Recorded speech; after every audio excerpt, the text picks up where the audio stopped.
When my daughter-in-law told me I didn't belong in her house, I didn't cry. That is the part people find hard to believe. Tears were already waiting somewhere deep inside my chest, heavy and warm, pressing against my heart, but they never reached my eyes. I didn't shout either. No angry words came out of my mouth. I didn't beg her to stay, didn't ask her to reconsider, didn't remind her of who I was or what I had done. I simply stood there, listening, breathing slowly, as if my body already knew that any reaction would be wasted. And then, without planning to, without even understanding why, I smiled. It was a small smile, weak and quiet, the kind that comes when a person is too tired to fight anymore. It wasn't because I was strong, and it wasn't because her words didn't cut straight through me. They did. They cut deep. That smile came because, in that very moment, something inside me finally became clear. Painful, sharp, undeniable. I understood something I had been refusing to see for a long time. I understood that love, at least in her eyes, had a price. A clear price. And I understood that I was too poor to pay it. She stood across from me in her clean, well-arranged living room. Everything around her looked perfect. The sofa cushions were straight, the floor shined, the air smelled like expensive air freshener instead of home-cooked food. Her arms were crossed tightly over her chest, as if she needed to protect herself from something unpleasant. Her eyes were cold, not angry, just distant, like I was a stranger who had walked into the wrong house by mistake. There was no warmth in her face, no hesitation, no softness. Just decision. My son stood beside her. He was close enough that I could see the familiar line of his jaw, the same jaw I used to kiss when he was a baby. I could see his hands, the hands I once held when he learned to walk. But he did not look at me. His eyes were lowered, fixed somewhere on the floor, like the tiles held all the answers he didn't want to speak. He said nothing. Not a single word. His silence hurt more than anything she said. Her words were sharp, but his silence was heavy. It pressed down on my chest until it became hard to breathe. In that silence, I heard everything he wasn't saying. I heard his fear of upsetting her. I heard his choice. And I heard the sound of a door quietly closing between us. She spoke again, her voice calm, almost practical, as if she were discussing a household problem that needed solving. She asked, "Why should we take care of you? You have nothing." Nothing. That word did not fade when the room went quiet. It stayed in the air, thick and heavy, like smoke that refuses to clear. Nothing.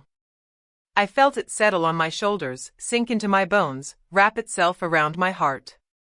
I had been called many things in my life. Poor.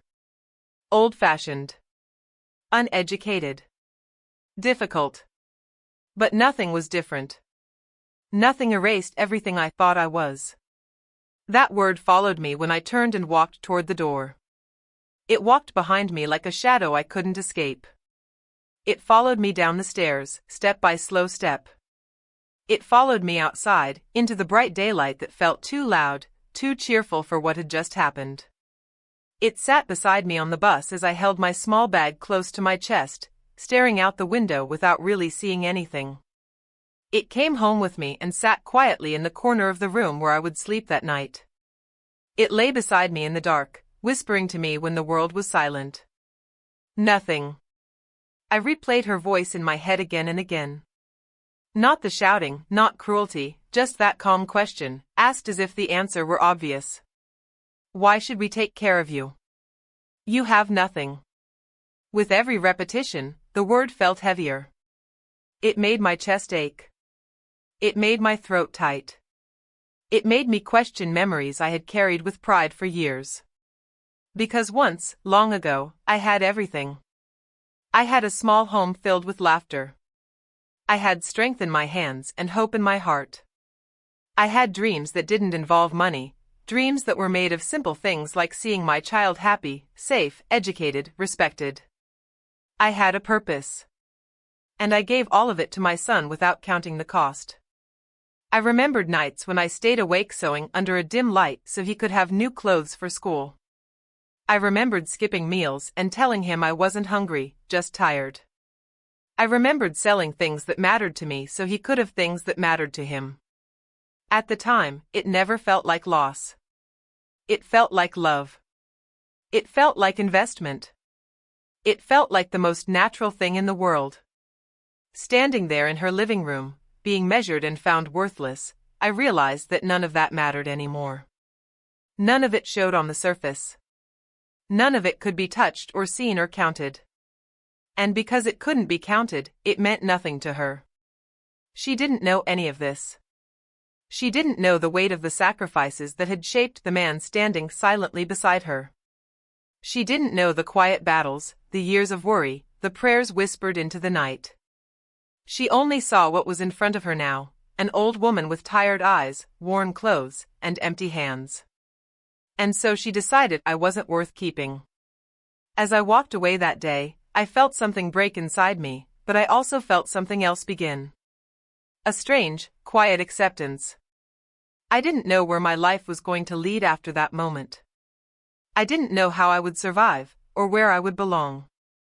But deep inside, beneath the pain and the shock, there was a small, steady voice telling me that this was not the end of my story. Years would pass. Time would move the way it always does, slowly and then all at once. Life would turn in ways none of us expected. And one day, the woman who looked at me and saw nothing would stand in front of me again. Not with crossed arms or cold eyes, but with tears running down her face and her hands shaking as she spoke. I was never a rich woman. That truth has followed me my entire life, quietly, like a shadow that never leaves. Not rich in money, not rich in land, not rich in possessions that shine or impress others. I never had gold to wear or savings to boast about. But for many years, I never felt poor either. My life was simple, yes, but it was full in ways that money could never measure. I lived in a small house, the kind that people barely notice when they pass by. The walls were old, and the paint had faded unevenly over time. The roof made strange sounds during heavy rain, and sometimes water leaked through in small, stubborn drops that I caught with bowls placed carefully on the floor. The furniture inside had been with me for years, longer than I could remember. The sofa sagged in the middle, the wooden table carried scratches from everyday use, and the chairs made soft creaking sounds whenever someone sat down. Nothing matched. Nothing looked new. But everything had a story. My clothes were simple too. I wore them until the fabric grew thin and soft, until the colors faded into gentle memories of what they once were. I mended small tears instead of replacing them. I washed them carefully, dried them in the sun, and folded them neatly, because even if they were old, they were mine. I didn't see shame in that. To me, they were proof that I knew how to make things last. And despite all of this, my heart was full. Full in a way that made me wake up every morning with purpose. Full in a way that made every sacrifice feel worthwhile. Because I was a mother. I raised my son alone after his father died. That day is still clear in my mind, no matter how many years have passed. I remember the sudden silence that filled our home after the funeral, the way the air felt heavier, like it was pressing down on my chest. I remember looking at my son, still so young, his eyes confused and afraid, searching my face for answers I didn't have. In that moment, I made a quiet promise to myself. I promised that no matter how hard life became, I would not let him feel alone. From that day on, I worked wherever I could. I didn't have the luxury of choosing comfort or pride. I cleaned other people's homes, scrubbing floors and washing dishes that were not mine. I cooked for families who barely noticed my presence, preparing meals that smelled rich and warm while I packed leftovers into small containers to take home. I sold food on the roadside, standing for hours under the sun, calling out to strangers, smiling even when my feet ached and my back burned. Some days I earned little, some days almost nothing, but every coin mattered. There were nights when I went to bed hungry so my son could eat. I told him I had already eaten, or that I wasn't feeling well, or that I was saving my appetite for the next day. He believed me. He always did. I watched him eat slowly, carefully, as if he somehow sensed that food was precious. And as I lay down later, my stomach empty and my body tired, I felt strangely satisfied. Because he was full. Because he was safe. There were days when I walked long distances instead of taking the bus, just to save money for his school books. I remember the feeling of the road beneath my feet, the dust sticking to my sandals, the sun beating down on my head. I remember stopping for a moment to catch my breath, pressing my hand against my chest, and then continuing on. Every step felt heavy, but every step also felt meaningful. Each step was a small price to pay for his education, for his future. I never complained. Not out loud, not to anyone. Complaining felt useless, like pouring water into sand. What good would it do? Hardship was my reality, and I accepted it the way one accepts the weather. Some days were harsh, some days were kind. Through it all, I kept moving forward. Because every night, when I looked at my son sleeping, I felt rich. I watched his chest rise and fall, listened to his soft breathing, and felt a peace that no amount of money could buy. In those moments, the world felt balanced again. I had done my duty for the day. I had protected him, fed him, guided him. That was enough.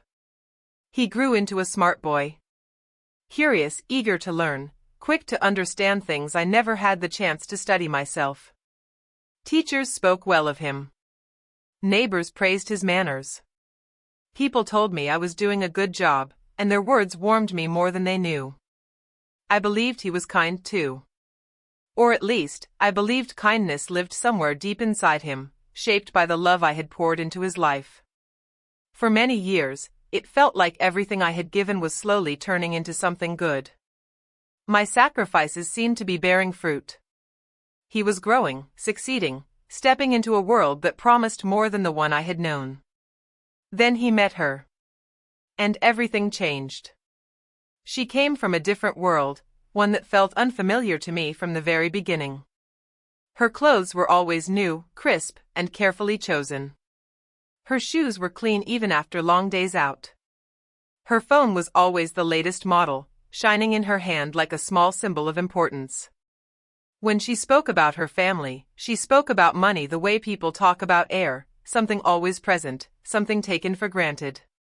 I noticed the difference right away, though I tried not to let it show. From the first day she stepped into my home, her eyes moved slowly around the room.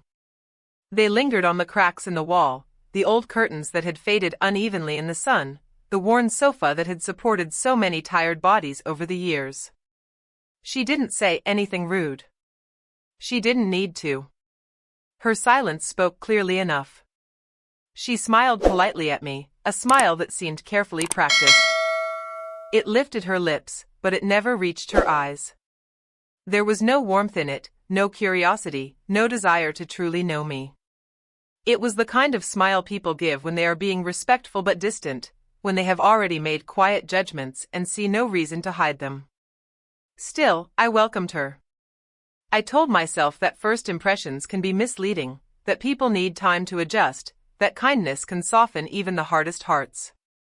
I cooked her favorite meals, asking my son what she liked, making sure everything was just right. I spoke gently to her, careful with my words, hoping not to offend or embarrass her. I treated her like the daughter I never had, offering help, advice, and quiet support whenever I could. I wanted her to feel comfortable. I wanted her to feel accepted. I wanted her to see that even if my life was simple, my intentions were pure. In my heart, I believed that love was enough. I believed that if I showed her respect, patience, and care, she would eventually see me not as a burden or an embarrassment, but as a mother. As family. I was wrong. And I didn't realize how wrong I was until it was already too late. The changes didn't come all at once. That is what made them so dangerous. If they had arrived loudly, suddenly, with clear anger or open cruelty, I might have recognized them sooner. I might have protected myself. But they came quietly, like small drops of water falling on stone, one by one, day after day, slowly wearing me down without making much noise. At first, I barely noticed. I told myself I was imagining things. I told myself I was being sensitive. I told myself that this was just the normal adjustment of two people learning to live together. I wanted so badly to believe that. It started with the way I spoke. I had always spoken simply, the way people from my background do, choosing words that felt natural and familiar. One day, she gently corrected me in front of others, smiling as if she were helping. She repeated my sentence in a different way, cleaner, more polished, and then laughed lightly. Everyone laughed with her. I smiled too, though my face felt tight. Inside, something small cracked. After that, she corrected me more often. Sometimes she didn't even wait for me to finish speaking. I began to pause, to hesitate, afraid of saying the wrong thing. Then it was the way I dressed. I had never cared much about fashion. I wore what was comfortable, what lasted, what made sense for my work and my life. She began to comment on my clothes casually, as if making observations instead of judgments. She would say things like, "This style is outdated," while touching the sleeve of my dress. Or, "That looks cheap," while glancing at my sandals. Her voice was light, almost playful, but the meaning behind the words was heavy. Each comment made me more aware of my body, my age, my place in her world. Soon, even the way I cooked became something she needed to correct. I had cooked my whole life. I cooked with instinct, with memory, with love. But she watched me closely, shaking her head sometimes, changing things without asking. "People don't do things like that anymore," she would say, moving the pot from one burner to another. Or, "That's too old-fashioned," as she added spices I didn't recognize. I stood back, hands folded, feeling useless in my own kitchen. The house began to feel less like a home and more like a place where I had to be careful. Careful with my words. Careful with my movements. Careful with my presence. I felt like I was constantly being measured against standards I didn't understand and could never meet. One afternoon, her friends came to visit. I was outside, washing clothes by hand, like I had done my whole life. The water was cold, and my fingers were wrinkled, but the rhythm of washing had always comforted me. I didn't think much of it until I heard laughter behind me. She was standing there with her friends, pointing lightly toward me. "She still washes clothes like this," she said, laughing. "Can you imagine?" Her friends laughed too. Not loudly, but enough. Enough to let me know that I was a joke. I kept my head down, pretending not to hear, but my ears burned. Later, she joked about my old shoes, lifting one slightly with her foot and saying they had probably seen more years than she had. Again, people laughed. Again, I smiled weakly. Inside, I felt myself shrinking. My son began visiting less after that. When he did come by, his visits felt rushed. He sat on the edge of his chair, checking his phone more than he looked at me. Conversations felt shallow, unfinished. I would start to tell him something, a memory, a concern, and he would nod absent-mindedly, eyes fixed on the screen in his hand. Sometimes he didn't even realize I had stopped speaking. I learned to stop trying. When they got married, I allowed myself to hope again. I told myself that marriage changes people, that it deepens responsibility, that it brings families together. I believed that once she officially became my daughter-in-law, she would soften. I believed that my son would remember where he came from. I believed that things would finally improve. Instead, they got worse. After my health began to decline, I moved in with them for a short time. The decision wasn't easy for me. I didn't want to be a burden. I didn't want to intrude. But my body had grown weaker, and some days I struggled to even stand for long periods. My son insisted, or at least he didn't refuse when the idea was suggested. I packed my things quietly and moved into a small room in their house, telling myself it was temporary. From the very beginning, I tried to stay invisible. I woke up early and went to bed late. I cleaned whatever I could, even when my hands hurt. I cooked meals without being asked, hoping to be useful. I stayed quiet, careful not to take up space. I sat in corners, listened more than I spoke, and avoided attention as much as possible. But even my silence bothered her. I could feel it in the way she sighed when she saw me sitting. I could hear it in the way she spoke about me, even when she thought I wasn't listening. One day, I was resting in my room, the door slightly open. I heard her voice from the living room, clear and sharp. She said, "She's always just sitting there. Like a burden." A burden. The word hit me like a physical blow. My chest tightened, and my hands began to shake. I closed my eyes, hoping the pain would pass quickly, but it didn't. It spread slowly, filling every part of me. I felt heavy. Unwanted. In the way. After that day, I started eating alone in my room. I told myself it was easier, that I didn't want to disturb them. I carried my plate quietly, closed the door gently, and ate in silence. I listened to the sounds of their laughter from the other room, each sound reminding me of how separate I had become. At night, I cried quietly into my pillow. I pressed my face into the fabric so no one would hear. My tears soaked into the cloth, carrying years of pain with them. I cried for the words that had been said. I cried for the words that had never been spoken in my defense. I cried for the son I was slowly losing. And my son heard everything. He heard the comments. He heard the jokes. He heard the word burden. He heard my quiet footsteps and my silent tears. But he said nothing. And that silence, more than anything else, slowly broke me. The day she told me to leave, the sun was bright. I remember that clearly, as if the light itself had decided to be cruel. It poured through the windows without mercy, filling the house with warmth that did not match what I felt inside. Everything outside looked alive and ordinary. Birds were singing. People were going about their day. The world had not paused for my pain. It never does. I remember standing there, feeling the sunlight on my face, thinking how strange it was that such a dark moment could happen on such a beautiful day. The brightness made it worse somehow. It made the sadness sharper, more visible, like a wound exposed under strong light. I remember thinking that if it had been raining, or if the sky had been gray, maybe it would have made more sense. But the sun was shining, and life seemed to be moving forward, uncaring and untouched. She didn't shout at me. That would have been easier to understand. She didn't throw insults or raise her voice or call me names. There was no anger in her face, no shaking hands, no emotional outburst. Instead, she spoke calmly. Her voice was steady, controlled, as if she had thought about this for a long time and had finally made a reasonable decision. That calmness somehow hurt more than shouting ever could. It made everything feel final, like a door closing quietly instead of being slammed. She stood in front of me, her posture straight, her expression firm.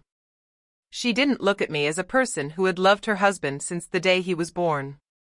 She didn't look at me as an elderly woman whose body was tired and whose heart was already heavy. She looked at me as a problem that needed to be solved. She said, "We need our space. You should find somewhere else." The words were simple. Polite, even. But they carried the weight of rejection. They carried the message that I was no longer welcome. That my presence was an inconvenience. That I had overstayed my usefulness. For a moment, I didn't respond. I couldn't. My mind felt empty, like all the thoughts had been swept away at once. I stood there, holding on to the edge of the table, feeling my legs weaken beneath me. Then I turned my head and looked at my son. I looked at him the way I used to look at him when he was a child and had done something wrong, waiting for him to explain himself, to apologize, to make things right. I waited for him to say something. Anything. A word. A sentence. A protest. A sign that he remembered who I was. He didn't look at me. His eyes dropped to the floor, just like they had so many times before. His shoulders slumped slightly, and he remained silent. In that moment, his silence spoke louder than any words ever could. It told me that he had already agreed. That this decision had been made without me. That he was choosing peace with his wife over responsibility to his mother. That was the moment my heart cracked open. It wasn't a sudden, sharp pain. It was slow and deep, like something splitting quietly from the inside. I felt years of love, sacrifice, and hope fracture all at once. I realized then that I had already lost him. Not that day. Not in that moment. But slowly, over years. With every unspoken defense. With every time he chose comfort over courage. With every silence that followed her cruelty. That day simply made it official.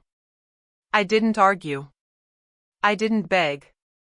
I didn't remind them of everything I had done. Something inside me was too tired for that. I nodded slowly, as if accepting instructions instead of being thrown away. I turned and walked toward my room. Packing my things didn't take long. I didn't have much. A few sets of clothes folded carefully, worn but clean. Some old photographs, edges soft from being held too often. Pictures of my son as a baby, as a schoolboy, smiling with missing teeth, standing proudly on graduation day. Each photo carried a memory that made my chest ache. I packed my memories into a small bag, wondering how something so heavy could fit into something so small. As I folded my clothes, my hands shook. Not because I was cold, but because my body was finally reacting to what my mind had been trying to avoid. I took slow breaths, telling myself to stay calm, telling myself not to break down there, not in that house. When I walked out of the room, bag in hand, she was still standing there. My son stood beside her, the same position, the same silence. I walked toward the door, each step feeling like it was taking me farther away from the life I had known. Just before I reached the door, she spoke again. Her voice was almost gentle, as if she were offering advice. She said, "You should understand. We can't carry someone with no money." That was when I smiled. It wasn't a happy smile. It wasn't a proud smile. It was a quiet one, born from a place deeper than pain. I smiled not for her, and not for my son. I smiled for myself. Because I knew something she didn't. I knew the truth about what I had given. I knew the cost of the life my son was living. I knew where his education had come from, where his opportunities had begun. I knew how much I had sacrificed so that he could stand there in that house, wearing clean clothes, speaking confidently, living comfortably. She believed I had nothing because she only saw what was visible. She measured worth in money, in possessions, in appearances. She didn't know that everything she valued had been built on something she couldn't see. As I stepped out into the bright sunlight, my heart broken but my back straight, I carried that knowledge with me. It was the only thing I took that day that no one could take away. And it would matter. It would matter more than she could ever imagine. She never knew about the land I sold to pay for my son's education. I had owned that land long before she ever entered our lives. It wasn't much to look at, just a small piece of earth on the edge of town, dry most of the year, stubborn and quiet. But to me, it meant security. It meant that no matter how hard life became, I had something to fall back on. I used to visit it sometimes, standing there alone, imagining that one day, if everything failed, I could build a small house there or sell it in an emergency. I never told anyone how important it was to me. When my son needed money for his studies, when fees became too heavy and books too expensive, I didn't hesitate. I sold it without drama, without tears. I told myself that land can be replaced, but a future cannot. She never knew about the savings I gave him to start his business. Those savings were not created easily. They were built slowly, coin by coin, year by year. Money I hid away in small envelopes, money I earned by working extra hours when my body was already tired. Money I saved by denying myself even the smallest comforts. I never bought new clothes. I never went anywhere for pleasure. Every time I felt tempted to spend, I reminded myself why I was saving. When my son came to me with his dreams, his plans, his excitement about starting something of his own, I emptied those envelopes into his hands. I told him it was nothing. I told him I was proud of him. I didn't tell him that I had kept nothing for myself. She never knew that after all of that, there was no backup plan left for me. No hidden money. No land. No safety net. Everything I had once owned had been quietly transformed into his opportunities. I didn't see it as loss then. I saw it as love doing what love does best. I believed that when a mother gives, life gives back through her children. I believed that care would return to me naturally, the way kindness is supposed to circle back. But life doesn't always follow the rules we believe in. When I walked away from their house that day, I truly had empty hands. My bag was light, almost embarrassingly so. A few clothes. Some photographs. A lifetime reduced to what I could carry. But as strange as it sounds, I walked away free. Free from waiting. Free from hoping for kindness that never came. Free from trying to earn a place in a home that had already decided I didn't belong. The first nights were the hardest. I stayed with an old friend, someone who knew me from years before, someone who didn't need explanations. Her house was small and modest, but when she opened the door and pulled me into a quiet embrace, I felt something loosen inside my chest. For the first time in a long while, I slept without fear of being unwanted. I slept knowing that my presence was not a problem. Living there wasn't easy. I felt guilty taking up space, even though she insisted I wasn't. Old habits are hard to break. Still, I slowly began to breathe again. I helped around the house, cooked meals, cleaned, did what I could. My body was weak at first, my heart still heavy, but day by day, strength returned in small ways. Eventually, I started a small food stall again. It wasn't fancy. Just a table, a few pots, familiar recipes that lived in my hands. The first day I stood there, stirring a pot, the smell rising into the air, I felt something I hadn't felt in years. Purpose. People stopped by. Some recognized me. Some didn't. They didn't ask about my past. They didn't ask about my children. They just ate the food and smiled. That was enough. Slowly, life gave back what people had taken away. Not in big, dramatic ways, but quietly. A kind word from a customer. A little extra money at the end of the day. The feeling of earning my own bread again.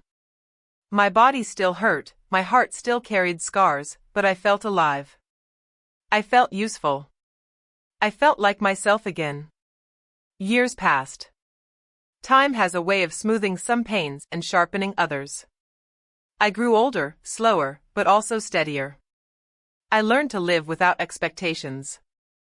I learned that love cannot be forced, and respect cannot be begged for. I learned that dignity is something you carry inside, not something others give you. And then, one day, life turned again. Her world began to fall apart. I didn't hear about it right away. News travels strangely when you are no longer part of someone's inner circle. I heard pieces first. A failed business deal. Growing debts. Arguments. Tension. Money slipping away the way water slips through open fingers. The same money she once believed to find worth was no longer staying with her. And then, one afternoon, I saw her. She stood in front of me, the same woman who once crossed her arms and told me I had nothing. But she didn't look the same anymore. Her clothes were still neat, but they no longer carried confidence. Her eyes were tired. Her hands trembled slightly as she held them together. For a moment, she didn't speak. She just looked at me, as if trying to recognize the woman she had thrown away. In that moment, I felt no anger. No satisfaction. Only a deep, quiet sadness. Not just for her, but for everything that could have been different.